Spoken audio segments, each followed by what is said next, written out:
स्वास्थ्य मंत्री प्रसादी मीणा जी, Rajendra Yadav ji, Subhash Garg ji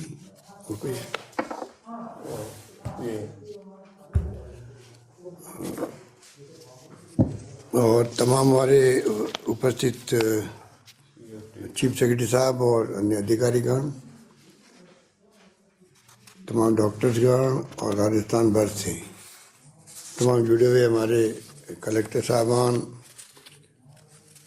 principal, medical colleges, SP साहबान और हमारे जितने CMHOs और जो भी अधिकारी जुड़े हुए हैं और प्रदेशवासियों, मुझे आज विशेष रूप से चिंता इस बात की थी कि कैसे हम वैक्सीन के कार्यक्रम से पीछे नहीं रहे। राजस्थान अभी तक जो भी हमने कदम उठाए हैं उसके कारण से हम लोग सोच सकते हैं कि काफ़ी हद तक हम लोग कामयाब रहे हैं। 91%, 91.9%, लगभग 92% जो है पहला टीका रास्ते में लग गया है। 4,73,00,000 लोगों को दूसरा टीका लग गया, 3,58,00,000 लोगों को, 75.8%, जो नेशनल एवरेज से, नेशनल टोटल फिगर से ज़्यादा है। हम चाहेंगे 100% कैसे इसको हम लोग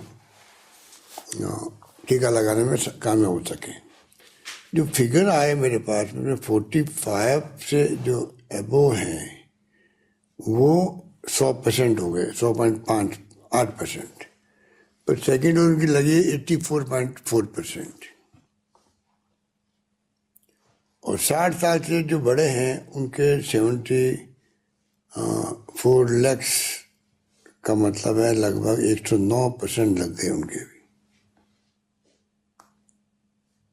और सेकेंड डोज लगी 85%, परंतु जो 84 से 44% हैं उनकी कवरेज 83% हुई है, 83.7%, 2.85 करोड़, और सेकेंड डोज लगी है 69.8%, मतलब 1,99,00,000। तो इसका मतलब है कि ये जो 44 की आयु के लोग हैं उनके ऊपर भी जोर देने की आवश्यकता है, और बाकी जो 60 प्लस, 45 प्लस, इनको भी हम कैसे आगे बढ़ाएं कि 99 के 100 जो कवरेज मिला है फर्स्ट डोज के अंदर आपके राजस्थान को, वो तो एक अच्छे समाचार हैं, परंतु सेकेंड डोज में हम लोग अभी तक भी काफ़ी कुछ करना बाकी है। जब ये पूरा विश्व में ये सिद्ध हो गया कि वैक्सीन ही बचा सकती है कोविड प्रोटोकॉल के अलावा, जिसमें मास्क भी है, सोशल डिस्टेंसिंग है, सैनिटाइज करना हाथों को, तो जब ये सिद्ध हो गया तो पूरे देश का, पूरे प्रदेश का ध्यान इस पे जाना चाहिए कि कैसे हम लोग वैक्सीनेशन में जोड़ दें। इसलिए मैंने तय किया कि मैं भारत सरकार को पत्र लिखूं, प्रधानमंत्री जी को, स्वास्थ्य मंत्री जी को, तो उसमें कम से कम पहले से हम लोग ये तैयारी करें कि मैं डॉक्टर साहबान की क्या राय है और अधिकारी लोग क्या कह रहे हैं, हमारे जो इसमें काम में लगे हुए हैं उस सब की राय क्या, उसके अकॉर्डिंग तो हम चाहेंगे कि इस काम को हम लोग हाथ में लें, क्योंकि हम चाहेंगे कि राजस्थान में हम पहल करें। पहले ही पहल करी हर जगह जब से कोरोना आया तब से, और उसके लिए मैं साधुवाद देता हूँ तमाम आप सब लोग बैठे उनको भी, और जो अन्य जो साथी हैं, चाहे वो धर्मगुरु हैं, एक्टिविस्ट हैं, NGOs हैं, पॉलिटिकल पार्टी के हमारे कार्यकर्ता हैं, चाहे किसी पार्टी के हों, और आम जनता है, सब ने अच्छा काम किया है। और मुझे पूरा संतोष इस बात का है कि सब लोग एक टीम के रूप में लग गए, इसीलिए हम लोग इसमें मुकाबला करने में कामयाब हुए। परंतु ये जो वैक्सीनेशन का मामला 18 साल से बच्चों का आया है, इसमें भी मैं समझता हूँ कि 14,29,29,000 लोगों को अभी तक लगा, 30%। इसका मैं उम्मीद करता हूँ कि जो स्पीड है बच्चों में जो उत्साह है उससे हम लोग अवश्य ही कामयाब हो जाएंगे। तो ये जो सरकार ने निर्णय किया है जिसमें 60+ उम्र और कोमॉर्बिडिटी हो किसी को, उनके लिए ये किया गया है कि 10 तारीख टीकाकरण होगा और 15 से 18 साल के बच्चों का टीकाकरण प्रारंभ हो गया। इसके लिए हम धन्यवाद देते हैं कि चलो हमारी बातों का असर पड़ा। प्रधानमंत्री ने बात सुनी और उन्होंने राष्ट्र के नाम संदेश दे के इस काम को प्रारंभ किया, परंतु हम उससे संतुष्ट नहीं हैं पूरी तरह से। हम चाहेंगे कि 60+ ही क्यों, कोमॉर्बिड तो 50 साल के हो सकता है, 40 साल के भी हो सकते हैं, 30 साल के भी हो सकते हैं, 20 साल के भी हो सकते हैं, बच्चे भी हो सकते हैं। तो ये हमें छूट देनी चाहिए कि तैयारी करें हम लोग अभी से ही, और पूरी तरह जो बच्चों के लिए शर्त रखी गई है 15 साल से 18 साल, वो उससे काम नहीं चलेगा। 40 मुल्कों में जो है लगने लगे बच्चों को टीके, जो 5 साल के बच्चे हैं उनके भी, 2 से 5 साल के बच्चों को भी 40 देशों में टीके लगने लग गए हैं। हमारा मुल्क बहुत बड़ा मुल्क है आबादी की दृष्टि से, इसलिए हमें कम से कम, मुझे किसी ने कहा कि फिगर भी अभी अशोक अग्रवाल बता रहे शायद कि 0 से 10 वर्ष की उम्र के करीब 25 करोड़ बच्चे हो सकते हैं। तो बच्चों का फ्यूचर डिपेंड करता है देश के फ्यूचर के साथ में, इसलिए हम चाहेंगे कि बच्चों का टीकाकरण भी प्रारंभ हो। पता नहीं ये तीसरी लहर रहेगी, चौथी लहर चलेगी, कई मुल्कों में चौथी लहर आ चुकी है। इसलिए हमें चिंता इस बात की है कि हम 2 बातों में जोड़ दें भारत सरकार को। एक तो ये कि बच्चों के टीकाकरण की तरफ वो फैसला करे। 15 साल के बच्चों की जो क्या, वो तो 12 साल के तो कर ही सकते थे। ये जो कोवैक्सीन की जो ट्रायल हुई थी वो 12 साल के बच्चों को भी हो गई और उससे छोटे बच्चों की भी हो गई। और हम कैसे ऑर्गेनाइज करें कि वैक्सीन हमारे देश में और ज़्यादा अधिक से अधिक उपलब्ध हो सके, दुनिया के मुल्कों से आ सके, कुछ भी करें, परंतु हम लोग चाहेंगे कि हमारे बच्चों को जो है उनको वैक्सीन लगे। हर माँ बाप को चिंता बच्चों की होती है। और तीसरी लहर के लिए जब सुनते थे पहले कि तीसरी लहर आएगी बच्चों के लिए आएगी, हालांकि बच्चे अभी भी बहुत आ रहे हैं, पर फिर भी जो तीसरी लहर में जो चिंता सता रही थी, वैसी स्थिति इसलिए नहीं बनी है कि वैक्सीन में हम लोग काफ़ी कामयाब रहे। अगर वैक्सीन में कामयाब नहीं रहते तो शायद अभी जो है हम ज़्यादा तकलीफ में आते हैं। ये तो तमाम डॉक्टर्स, तमाम एक्सपर्ट कह रहे हैं कि वैक्सीन ने बचा लिया देश को और प्रदेश को। तो मैं चाहूँगा कि भारत सरकार को, प्रधानमंत्री जी को हम लोग दबाव देंगे, स्वास्थ्य मंत्री जी से बात भी करेंगे कि किस प्रकार से वे सबको अलाउ करें। और ये जो कोमॉर्बिड की शर्त रखी गई है 60+ वाले लोगों को, तो उसके लिए वो शर्त हटनी चाहिए। कई लोग तो प्राइवेट जो है हॉस्पिटल्स, वहाँ जाके करवा सकते हैं, छूट मिलनी चाहिए। उनके पास जो 25 में कोटा दिया गया, उनको 25 में कोटा जो दिया गया है वैक्सीन लेने का, वो कुछ जा ही नहीं रहा वहाँ। बहुत मैंने सुना है बहुत कम लोग जा रहे हैं वहाँ पर। उनको विश्वास ज़्यादा सरकारी अस्पताल पे हो गया जब से कुछ कंट्रोवर्सी पैदा हुई थी वैक्सीन को लेके। वो पूनावाला जी बहुत ही कहना चाहिए कि जिन्होंने बहुत बड़ा कंट्रीब्यूट किया देश को वैक्सीन में, रिसर्च करके वैक्सीन बनाई भी है, पर उन्होंने कोवैक्सीन के लिए ऐसा कमेंट कर दिया जिसके कारण और थोड़ा लोगों में कॉन्फिडेंस कम हो गया। तो ये तमाम बातें सामने आ रही है, परंतु हम चाहेंगे कि किस प्रकार से इस काम को आगे बढ़ाया जाए। अमेरिका के अंदर भी जो है वहाँ भी बहुत ही बुरे हालात है। 10 लाख लोग जो हैं, 10 लाख लोग आ रहे हैं वहाँ पर प्रतिदिन, कभी 7 लाख, कभी 8 लाख। तो ये आप सोच सकते हो कि ये स्थिति बनी हुई है दूसरे मुल्कों के अंदर भी। हर मुल्कों के अलग अलग चार्ट हैं। ये स्थिति में हम लोग चल रहे हैं।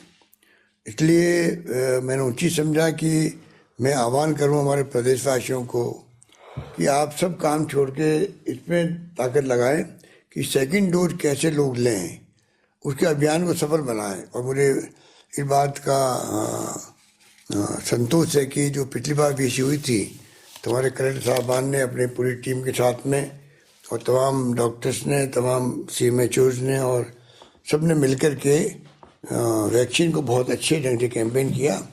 उसी कारण से हम 91%, 92% तक पहुंच पाए हैं। अब जो बाकी बढ़ गया दूसरी डोज का, उसमें 75.8% पहुंचे हम लोग।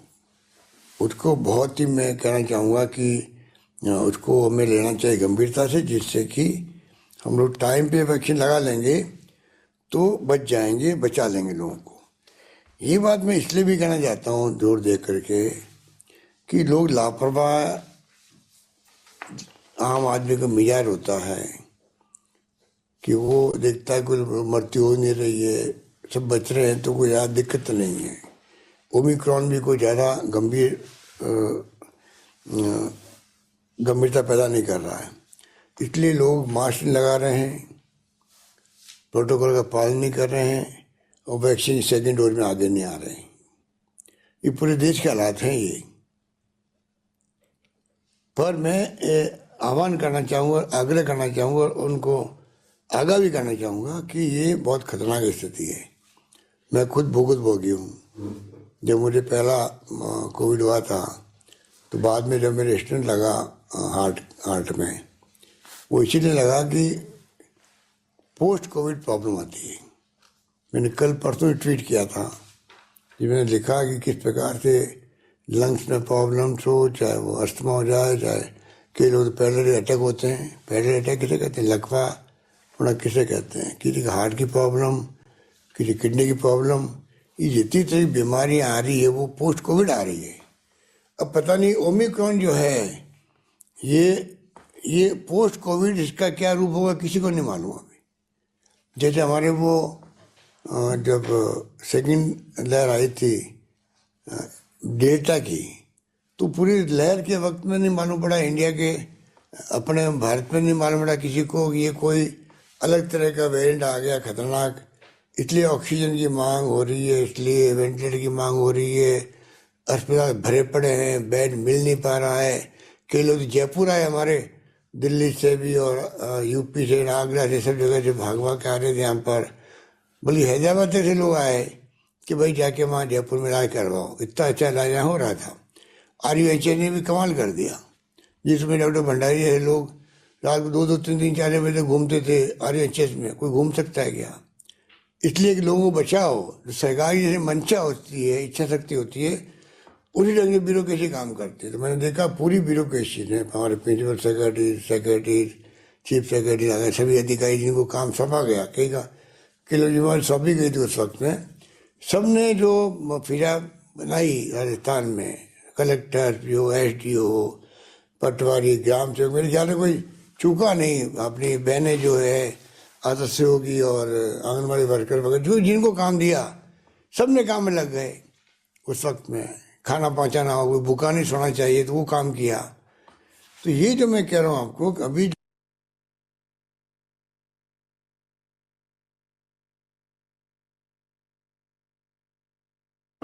सर आपका माइक ऑफ हो गया है। कब से हुआ है? 10 सेकंड सर। मैं ये कह रहा था कि मुझे पोस्ट कोविड हो गया। वो कोविड सुन लिया होगा आपने कि कोविड हो गया तो मैं उसमें मुझे तकलीफ हुई हार्ट के अंदर और उसमें मुझे स्टेंट लगा। तो ये मैं कह रहा हूँ, ये ओमिक्रॉन जो आया है, ये पता नहीं दूसरी जो वेव है, तीसरी वेव आ गई है। ये ओमिक्रॉन पोस्ट कोविड क्या करेगा किसी को नहीं मालूम, मेरा मतलब कहने का। ये बहुत सीरियस मामला है। जब हमारे डेल्टा को नहीं मालूम पड़ा, भारत सरकार को मालूम नहीं पड़ा, साइंटिस्ट को मालूम नहीं पड़ा हिंदुस्तान के अंदर, ICMR को मालूम नहीं पड़ा, तो आप कल्पना करो जब ये डेल्टा ख़त्म हो गया तब UK गवर्नमेंट ने कहा ये भारत से आया जो है, ये डेल्टा वेरिएंट है। पहले इसका नाम दूसरा था, भारत के साथ जुड़ा हुआ था नाम। तो फिर WHO ने कहा किसी देश के साथ में नाम नहीं जुड़ना चाहिए, तब जाकर के इसका नाम रखा गया, डेल्टा रखा गया। जब डेल्टा आके ही चला गया और तबाही मचा गया, हाहाकार मचा गया, तो दूसरा जो मामला है वहाँ जाके मालूम पड़े, और फिर ये पूरी दुनिया में फैल गया डेल्टा। आज पूरी दुनिया में डेल्टा ही चल रहा था, अभी नया आ गया साउथ अफ्रीका से, आपका ओमिक्रॉन आ गया, वो भी 140 देशों में फैल चुका है। पर ये उसके कंपेरिजन में बहुत ही ज़्यादा हानिकारक नहीं लगा लोगों को, क्योंकि इसमें मृत्यु दर बहुत कम है, नहीं के बराबर है। उससे लापरवाह और ज़्यादा हो रहे हैं हम लोग। तो मैं जो वीसी कर रहा हूँ आज के दिन, उसमें ये मकसद ये भारत सरकार में हम दबाव देवें कि 60+ की शर्त हटे, मॉर्बिड कोई भी हो डॉक्टर सर्टिफिकेट दे दे, उसको वैक्सीन लगनी चाहिए। प्राइवेट सेक्टर में वैक्सीन पड़ी हुई है, वो लगा रहे हैं, डॉक्टर कह रहे हैं हमारे पास पड़ी हुई, कोई हम लगा नहीं सकते, बिना भारत सरकार के परमिशन के वो वैक्सीन लग नहीं सकती, जो आदेश है भारत सरकार के।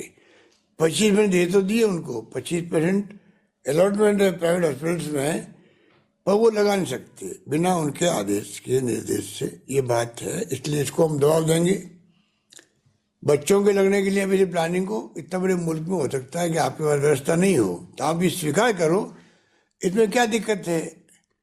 हम स्वीकार करेंगे तो जनता को समझा पाएंगे, भाई कोई बात नहीं, आप धैर्य रखो, इंतजाम हो रहा है उसका भी। परंतु 2 साल के बच्चों से हम क्यों नहीं शुरू करें, जब पूरी दुनिया जो है, दुनिया के मुल्कों में ये 2 साल के बच्चों तक में लगने लग गई है, कई मुल्कों में 5 साल बच्चों में लगने लग गई है, तो हम लोग क्यों इसमें पीछे रहें, क्योंकि अमेरिका भुगत रहा है इस बात को लेके।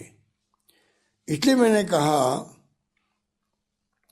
कि हमें जो सेक्टर छूट गए हैं, जो भी अशोक अग्रवाल कह रहे थे कि गाड़े लोहार की तरह के जो लोग हैं, गुमंतु जाती हैं, कच्ची बरती हैं, गरीब लोग हैं, वो समझ नहीं पाते हैं, कई लोग तो मना कर देते हैं।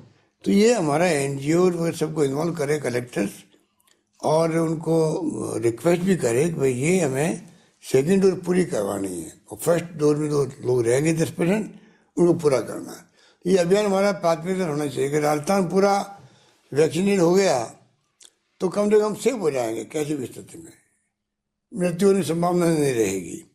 पर जैसे मैंने कहा, फिर मैं रिपीट करना चाहूँगा, उसका क्या होगा। अभी ये तो अच्छा किया आपने कि जो हमारे विभाग ने ऑक्सीजन सिलेंडर और ऑक्सीजन प्लांट और जो इंफ्रास्ट्रक्चर उसको आपने भी देखभाल करवा ली है कि भाई अगर जरूरत पड़े तो काम आ जाए, तो ये कोई मशीनरी कोई डिस्टर्ब नहीं मिले, ये तो अच्छा किया। परंतु ये जो मैं बार बार कह रहा हूँ कि ऑक्सीजन आपका कोरोना के पोस्ट कोविड होगा, पोस्ट कोविड में क्या स्थिति बनती है, ये आपको डेल्टा में मालूम पड़ गया, जिसका उदाहरण मैं खुद हूँ। मेरे तो कई ऐसे उदाहरण आपको मिले होंगे, पर मैं एक बात कहना चाहूँगा आपको, गांव के अंदर कई लोग मर जाते हैं हार्ट अटैक से या और कोई बीमारी से, तो सब्र कर लेते भाई कि पहले कोविड तो बच गया हमारा भाई, पर वो मर गया बेचारा, हार्ट अटैक से मर गया। ये नहीं सोचता है कि वो कोविड का इफेक्ट जो था शरीर में, पोस्ट कोविड के कारण से उनको हार्ट अटैक हुआ, वो मर गया आदमी। ये नहीं मालूम पड़ता जनता को। हमें समझाना पड़ेगा कि आप समझने की कोशिश करो, जो बीमारी आपके बाद में हो रही है, चाहे वो आपके अस्थमा हो रहा है, चाहे किडनी खराब हो गई है आपकी, लकवा हो गया है, ये भी कोविड का ही फर्क पड़ा है, कोविड का असर पड़ा है। ये समझना पड़ेगा और समझाना पड़ेगा हमें जनता को। इसके लिए अभियान चलाना पड़ेगा हमें। आपको DPI की ड्यूटी है, LHG को हमने कहा है, मिस्टर देसा बैठे हुए हैं, बार बार हम कह रहे हैं आप अपने अक्कल काम लो, अगर आप खुद पैम्पलेट बनाओ, लैंग्वेज लिखो, जनता तक कैसे पहुँचे। आपके पास पूरा सिस्टम है। हमारा हरिजन भाई या वाल्मीकि भाई जो है, वहाँ तक सिस्टम बना हुआ, कैसे हम पहुँच सकते, घर घर में पहुँच सकते हैं। ये तमाम काम हम लोगों को करना पड़ेगा, तब जाके हम अपने प्रदेशवासियों को बचा पाएंगे। क्योंकि पोस्ट कोविड की स्थिति बहुत खतरनाक होती है, जिंदगी चली जाती है, पहले नहीं मरता आदमी, बाद में मर जाता। अब ये जो कोरोना आपका आया ओमिक्रॉन, ये पोस्ट कोविड जो होगा टाइम खत्म होने के बाद में, तब क्या बीमारी आएगी कि नहीं आएगी नहीं मालूम है। भगवान करे कोई बीमारी नहीं आए किसी को भी, पर मान लीजिए डेल्टा की तरह आ गई तो क्या करोगे आप। अभी लापरवाही कर रहे हो भाई, कोई बात नहीं, आ जाएगा ओमिक्रॉन, ठीक हो जाएंगे वापस, क्योंकि मृत्यु तो होती नहीं है। इस लापरवाही का नतीजा भुगतना पड़ेगा बाद में हम सबको। जरूरी है कि हम उस नतीजे से बचने के लिए हम आम जनता को समझाएं कि आप इसको लापरवाही मत करो, आप गफलत में मत रहो। आपको चाहिए कि आप बाकायदा वैक्सीनेट हो, आपको ये कि आप बचाव करो, प्रोटोकॉल का निर्वहन करो। आप प्रोटोकॉल में जो भी मास्क वगैरह है वो सब करो, नो मास्क नो एंट्री वाला वापस माहौल बनाओ। और 31 जनवरी के बाद में हम कहेंगे नो वैक्सीन नो एंट्री। सख्ती बरतनी पड़ेगी, हमें 1 महीना का टाइम दे रहे हैं, 31 मार्च तक दोनों वैक्सीन लगा लो, वरना हमें सख्ती करनी पड़ेगी। तो सख्ती करेंगे, ये जनता को, आम जनता को समझने की आवश्यकता है, तब जाके हम बचा पाएंगे। अगर वैक्सीनेशन पूरा कर लिया हमने, बच्चों की मांग आज जो कल माननी पड़ेगी, भारत सरकार को, प्रधानमंत्री को माननी पड़ेगी। अभी मैं समझता हूँ कि उनको जो एडवाइस मिल रही है वो भी ठीक नहीं मिल रही है, क्योंकि इतने बड़े मुल्क की आबादी इतनी बड़ी है, बच्चों की जनसंख्या करोड़ों के अंदर है। हम अगर व्यवस्था नहीं करेंगे तो आज बाद में पछताएंगे हम लोग। चौथी विभाग की क्या कर लोगे आप? जो खबरें आ रही है दुनिया भर के मुल्कों से अजीब तरीके आ रही है, नए कहते 1-2 पेरेंट और नए पैदा हो गया कहीं पर मुल्कों के अंदर। तो मैं आपको इतना ही निवेदन करना चाहूँगा, मैंने विषय आज बुलाने का मेन ऐसा भी जारी की, अच्छी बात है। अभी बता रहे थे अभय कुमार जी, और मैं समझता हूँ कि उसको और ज़्यादा क्या हम कर सकते हैं वो हम डिस्कस कर लेंगे। और मैं उम्मीद करता हूँ कि प्रोटोकॉल भी निभाएंगे, और ये जो फैसले करने हैं वो जरूर करने हैं आपको। उन फैसलों के आधार पर ही हम लोग चाहेंगे कि आगे बढ़ें। और कोई अगर निर्णय किया जाता है तो पब्लिक इंटरेस्ट में किया जाता है।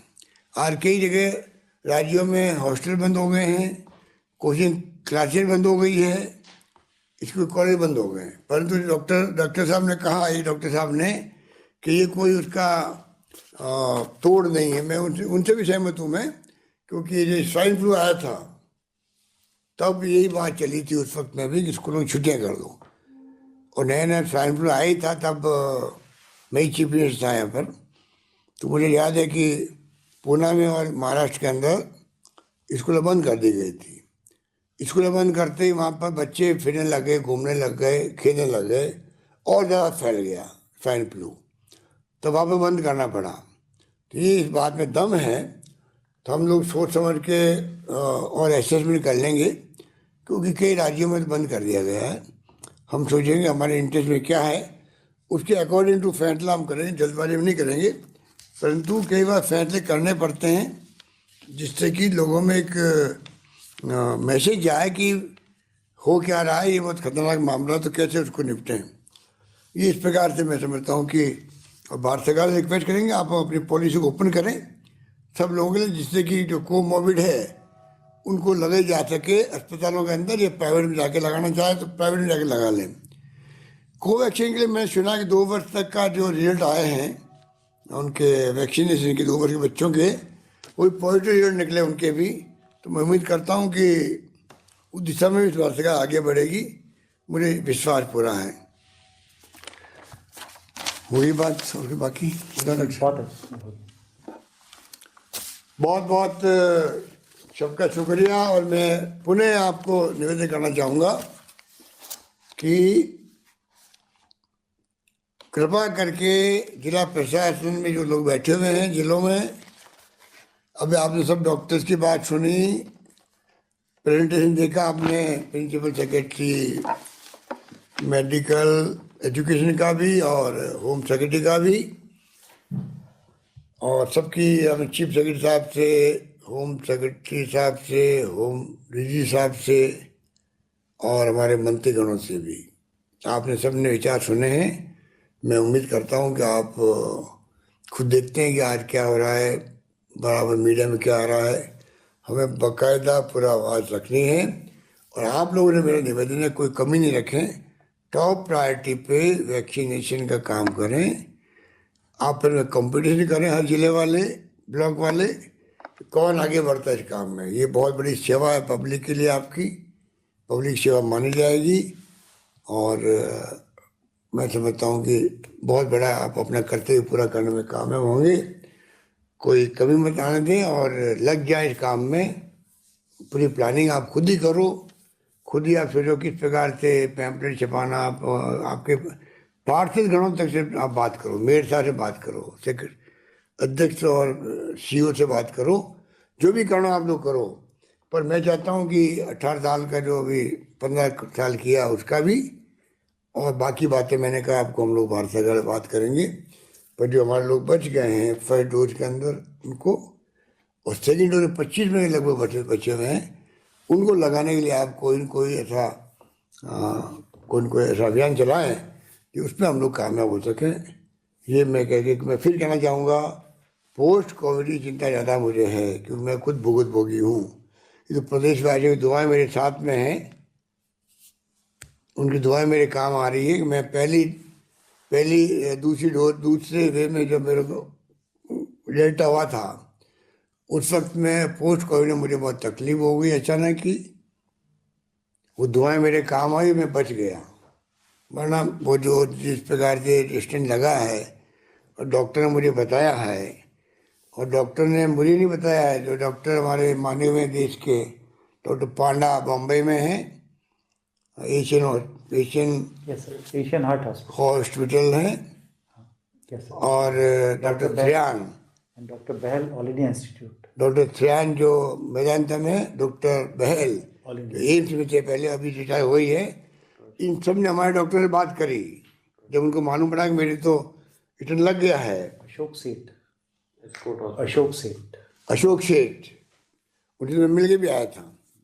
तो सब डॉक्टर ने कहा कि आपका जो जहाँ पर आपका ये लगा स्टेंट लगा है, और जिस प्रकार डॉक्टरों ने फुर्ती से टाइमली एसएमएस के डॉक्टरों ने, एसएमएस के डॉक्टर जो हमारे सरकारी डॉक्टर हैं, वहाँ पे वहीं पे मैंने कहना उचित समझा, वही मैंने एंजियोग्राफी कराई, सीटी स्कैन करवाया और स्टेंट लगाया।